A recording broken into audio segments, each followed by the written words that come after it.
नमस्कार, बहुत बहुत स्वागत है आपका टीवी 27 न्यूज में। मैं हूं आपके साथ पूजा झा और खबरों की शुरुआत करेंगे। 4 बड़ी खबरों पर नजर डालेंगे, लेकिन उससे पहले एक नजर रफ्तार न्यूज पर डालते हैं। शुरुआत करते हैं।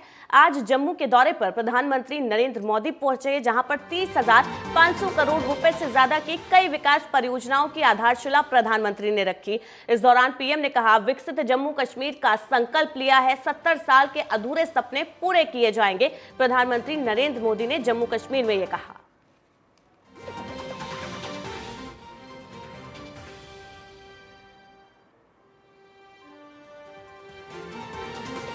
मानहानि मामले में कांग्रेस नेता राहुल गांधी को सुल्तानपुर कोर्ट ने दी जमानत। राहुल गांधी को 25-25 हजार के 2 मुचलकों पर जमानत मिली। अमित शाह के खिलाफ कथित तौर पर आपत्तिजनक टिप्पणी करने का मामला था।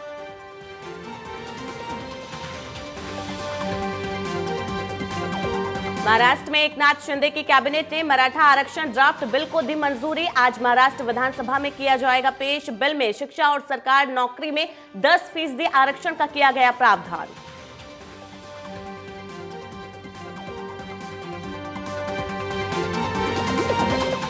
संदेश खाली केस में एनआईए की शुरुआती जांच तेज। सूत्रों से मिली जानकारी के मुताबिक एफआईआर की जा सकती है दर्ज। फिलहाल जांच एजेंसी शाहजहां शेख की तलाश में जुटी पुलिस।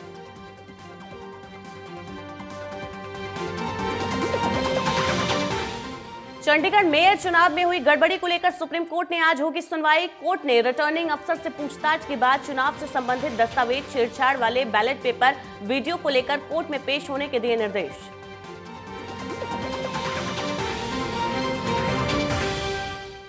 लोकसभा चुनाव से यूपी में सपा और कांग्रेस के बीच सीटों को लेकर फंसा पेच। अखिलेश यादव ने कांग्रेस को एक बार फिर से 17 सीटों का ऑफर दिया। सीटों को लेकर अभी तक कांग्रेस का नहीं आया जवाब। इससे पहले सपा ने कांग्रेस को 11 सीटें ऑफर की थी।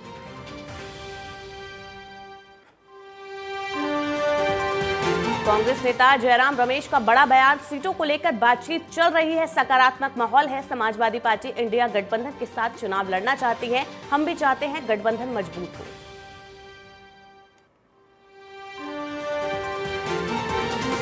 योगी सरकार के मंत्रिमंडल विस्तार को लेकर ओम प्रकाश राजभर का बड़ा दावा। फिर बोले, एक बार फिर बनेंगे मंत्री, बहुत जल्द मंत्रिमंडल का विस्तार होगा। कुल 8 नए मंत्री बनाने जा रहे हूं, मैं भी एक हूं।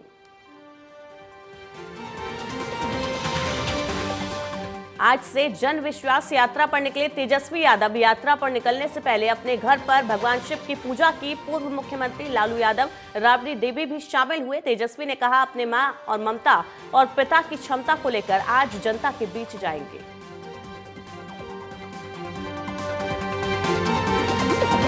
बागपत में किसान आंदोलन को लेकर केंद्रीय मंत्री जनरल वीके सिंह ने कहा कि ये किसान आंदोलन सिर्फ पंजाब का है। जो तस्वीरें निकल कर आ रही हैं, उनसे प्रतीत हो रहा है किसान आंदोलन कुछ नहीं, सरकार की योजनाओं से किसानों को फायदा मिल रहा। जौनपुर में एक महिला ने अपने 2 मासूम बच्चों के साथ एसपी ऑफिस में जमकर बवाल काटा। पीड़ित महिला ने पुलिस पर सुनवाई नहीं करने का आरोप लगाया। कहा, आरोपियों के दबाव में आकर हमारे ही खिलाफ मुकदमा दर्ज किया गया। एसपी ने जांच के आदेश दिए। एटा में आमने सामने बाइकों की जोरदार टक्कर। बाइक सवार की मौके पर दर्दनाक मौत। टक्कर मारकर एक बाइक चालक हुआ फरार।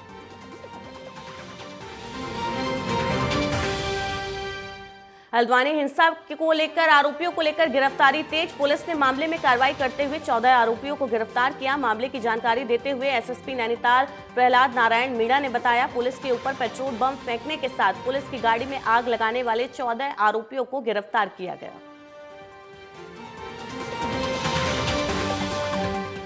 हल्द्वानी हिंसा के बाद क्षेत्र से हटाया गया कर्फ्यू। आज से वनभूलपुरा में कर्फ्यू प्रभावी नहीं रहेगा। जिलाधिकारी वंदना सिंह ने आदेश जारी किए। हरिद्वार लोकसभा सीट के लिए कांग्रेस से पूर्व सीएम हरीश रावत और उनके बेटे ने दावेदारी जताई। हरक सिंह रावत भी वहां से चुनाव लड़ना चाहते हैं। शीशपाल बिष्ट ने कहा, इसमें गुटबाजी जैसी कोई बात नहीं। हल्द्वानी के वनभूलपुरा में हुई हिंसा में अब तक 68 दंगाई गिरफ्तार। वांटेड चल रहे 6 दंगाइयों में से 2 मुख्य दंगाई तस्लीम और वसीम को भी गिरफ्तार किया गया। इनके पास से पीएससी जवानों से लूटे गए कारतूस भी बरामद किए गए।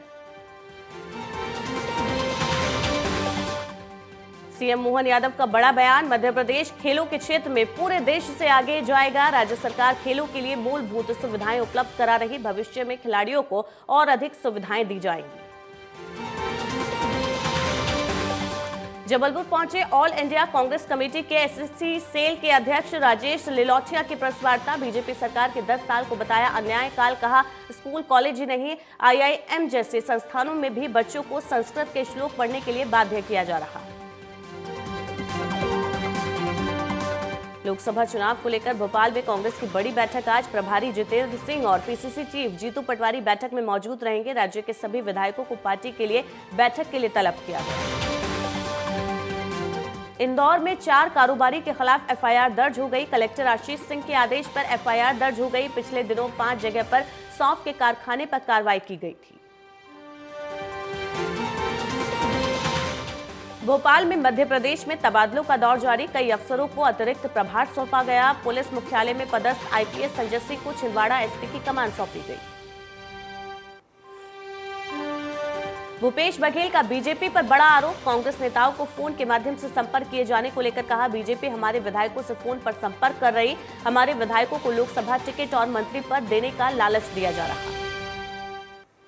भूपेश बघेल के आरोप पर डिप्टी सीएम अरुण साफ का बड़ा बयान, बीजेपी को इस तरह से काम करने की जरूरत नहीं, जनता प्रधानमंत्री मोदी के साथ ये पीएम मोदी के नेतृत्व का कमाल है। रायपुर में कांग्रेस के खातों को फ्रीज करने के विरोध में कांग्रेस का आयकर विभाग ऑफिस के सामने विरोध प्रदर्शन। पूर्व जिला अध्यक्ष गिरीश दुबे ने इसे केंद्र सरकार की तानाशाही बताते हुए मोदी सरकार पर निशाना साधा, कहा लोकसभा चुनाव नजदीक आते ही सरकार ये सब करा रही।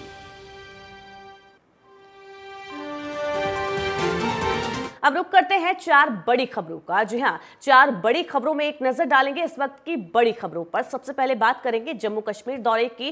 तस्वीरें आप देख रहे हैं टीवी स्क्रीन पर, जहां पर इन 4 बड़ी खबरों पर इस बुलेटिन में बात करेंगे। जम्मू कश्मीर को पीएम मोदी ने आज नई सौगात दी है। राहुल गांधी को मानहानि मामले में जमानत मिल गई है सुल्तानपुर की एमपी एमएलए कोर्ट से। इसके अलावा महाराष्ट्र के लिए आज बड़ा दिन है, मराठा आरक्षण विधानसभा में पास हो गया है। साथ ही साथ यूपी की सियासत को लेकर हम बात करेंगे, जहां पर सपा और कांग्रेस में सीटों को लेकर तकरार देखने को मिल रही है। तो इन 4 बड़ी खबरों पर नजर डालेंगे, विस्तार से चर्चा करेंगे, जहां पर जम्मू कश्मीर में पीएम मोदी ने बड़ी सौगात दी है। राहुल गांधी को जमानत मिल गई है मानहानि मामले में, उन्होंने अमित शाह के खिलाफ आपत्तिजनक टिप्पणी की थी। इसके अलावा महाराष्ट्र विधानसभा में मराठा आरक्षण बिल पास हो गया है, जिसको लेकर मराठा आंदोलन जो कर रहे थे, जो मराठा समाज है, उनमें खुशी का माहौल है, जश्न मना रहे हैं। साथ ही साथ यूपी में सपा और कांग्रेस में सीटों को लेकर तकरार देखने को मिल रही है।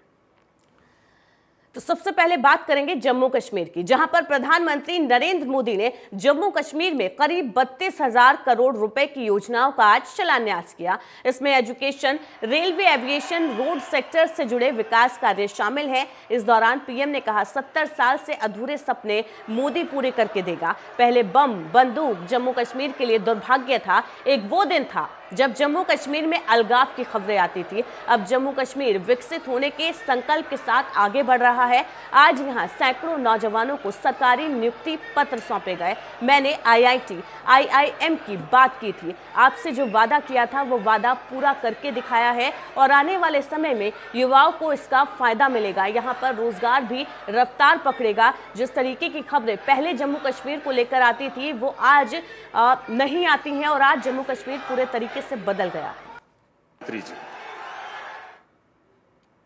और बहनों, आज हम एक नया जम्मू कश्मीर बनते हुए देख रहे हैं। प्रदेश के विकास में सबसे बड़ी दीवार आर्टिकल 370 की थी, आर्टिकल 370 की थी।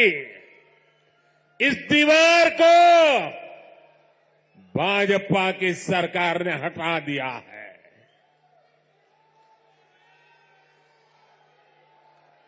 अब जम्मू कश्मीर एक संतुलित विकास की ओर बढ़ रहा है और मैंने सुना है शायद इसी हफ्ते ये 370 को लेकर के कोई फिल्म आने वाली है।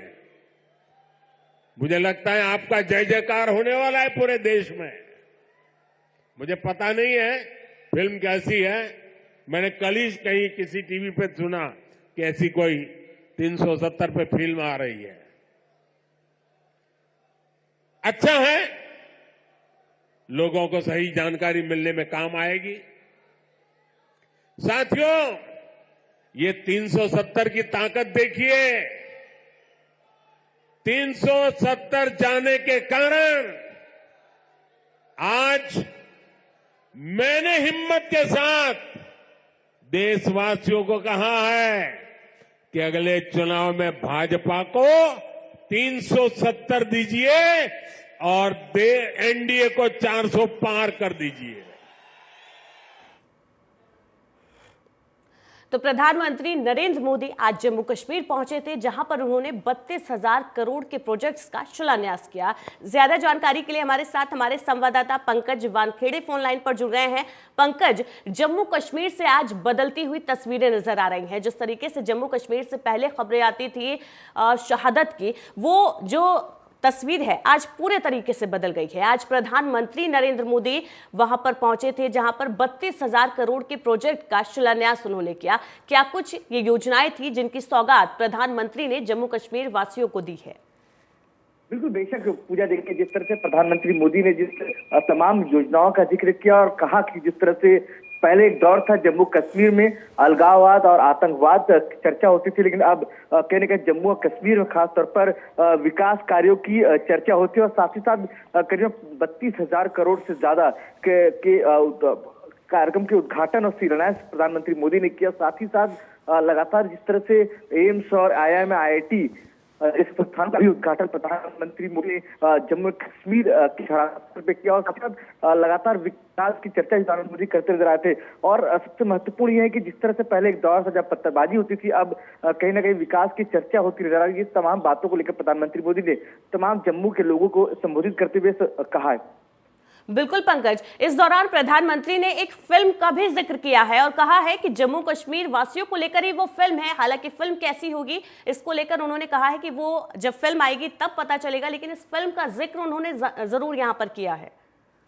बिल्कुल, बेशक देखिए जिस उस फिल्म में तो कंपेयर जैसी चीजें दिखाई गई हैं। जिस तरह से एक दौर था जब जम्मू कश्मीर में पथराव और अलगाववाद की बातें होती थी, और अब कहने के 2014 के बाद 370 हटने के बाद से जिस तरह से विकास कार्यों की चर्चा होती है और लगातार निरंतर जम्मू कश्मीर में विकास हो रहा है, तो कहने के ये कंपेयर दिखाने की कोशिश उस फिल्म में की गई है। इसी का जिक्र प्रधानमंत्री मोदी करते नजर आए। और दूसरा सबसे महत्वपूर्ण ये भी है पूजा कि जिस तरह से जम्मू कश्मीर में जो विकास कार्यों की शिलान्यास हुए हैं, उद्घाटन हुए हैं, वो कहीं ना कहीं बड़े चर्चा में है। क्योंकि जिस तरह से एक दौर था कि वहां पे सिर्फ धारा 144 और लगातार बैरिकेड्स होते थे, अब कहीं ना कहीं खुले वातावरण में बिल्कुल, यानी कि हम कह सकते हैं धारा 370 हटने के बाद जम्मू कश्मीर में विकास रफ्तार पकड़ रहा है और आगे आने वाले कुछ सालों में वाकई जम्मू कश्मीर की एक बदलती हुई तस्वीर सबके सामने होगी। बहुत बहुत शुक्रिया इस जानकारी के लिए आपका।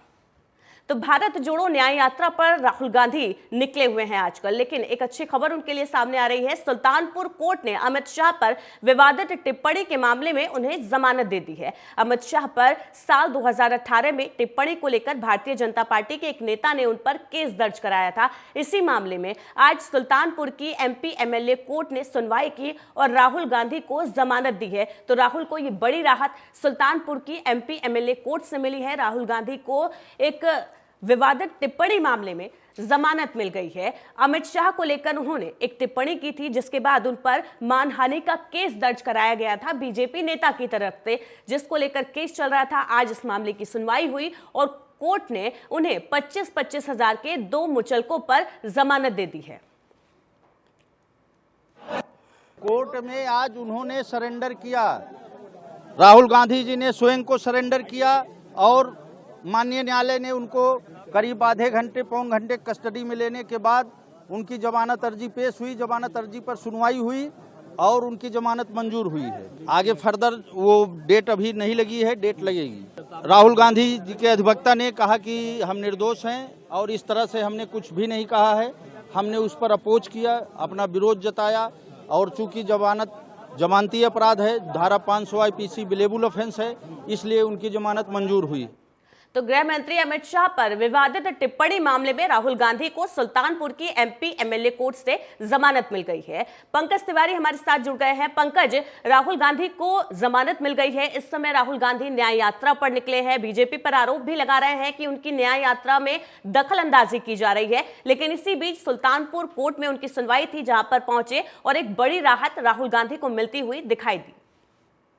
जी बिल्कुल, आपको बता दें पूजा कि राहुल गांधी का ये मामला एमपी एमएलए कोर्ट सुल्तानपुर में था और आज सुबह लगभग 11 बजे के लगभग वो कोर्ट पहुंचे। कोर्ट में उन्होंने सरेंडर किया और उसके बाद दो निजी उछलके लगाए गए 25-25 हजार के, जिसके बाद उनको जमानत दे दी गई। तो कुल मिलाकर देखा जाए तो न्याय यात्रा को लेकर के राहुल गांधी अब यूपी में एंट्री किए हैं, लखनऊ में एंट्री करने वाले हैं। इस वक्त फिलहाल तो अभी रायबरेली में है, लेकिन कहीं ना कहीं यूपी में एंट्री करने के बाद जब एमपी एमएलए कोर्ट की तरफ से जब मामला सामने निकल करके आया कि मंत्री अमित शाह के ऊपर आपत्तिजनक टिप्पणी की थी, उस मामले में ये 2018 का मामला है, उस मामले में इनको एमपी एमएलए कोर्ट में पेश होना है। तो पेशी को लेकर के कांग्रेस की तरफ से लगातार ये बयान जारी हो रहे थे कि बीजेपी जानबूझ करके न्याय यात्रा को प्रभावित करने की कोशिश कर रही है, लेकिन कहीं ना कहीं आज जब मुचलका मिला उसके बाद ये सारा मामला ठंडे बस्ते में। हालांकि राहुल गांधी की इस यात्रा में जो उनके सहयोगी पार्टियां सुनवाई के दौरान क्या राहुल गांधी की तरफ से कोई दलील दी गई थी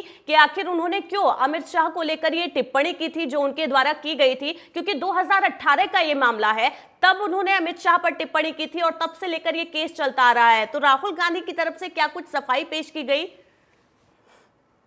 पूजा देखिए, राहुल गांधी इस सुनवाई के दौरान लगभग 1-1.5 घंटे की सुनवाई के दौरान कोर्ट परिसर में अंदर रहे, लेकिन कुछ भी वो बोले नहीं, चुपचाप वो गए और चुपचाप बाहर चले आए। उनके जो वकील थे उन्होंने राहुल गांधी का पक्ष रखा और कहा कि अमित शाह को लेकर के जो ये मामला चल रहा है, इसमें राहुल गांधी की तरफ से किसी भी प्रकार का कोई भी उल्लंघन नहीं किया गया है, किसी तरह की कोई आपत्तिजनक टिप्पणी नहीं की गई है, केवल एक मामला बनाकर के कोर्ट में इसको डाला गया है। हालांकि इस पूरे मामले में जमानत तो मिली, लेकिन अभी कोई नई तारीख मुकर्रर अभी नहीं हुई थी। राहुल गांधी चुपचाप अंदर गए कोर्ट में और कोर्ट से बाहर फिर निकले। आने वाली तारीख राहुल को जमानत मिल गई है भले से, क्या ये मामला आगे भी चलेगा या इस मामले को अभी खारिज किया गया है या फिर नहीं?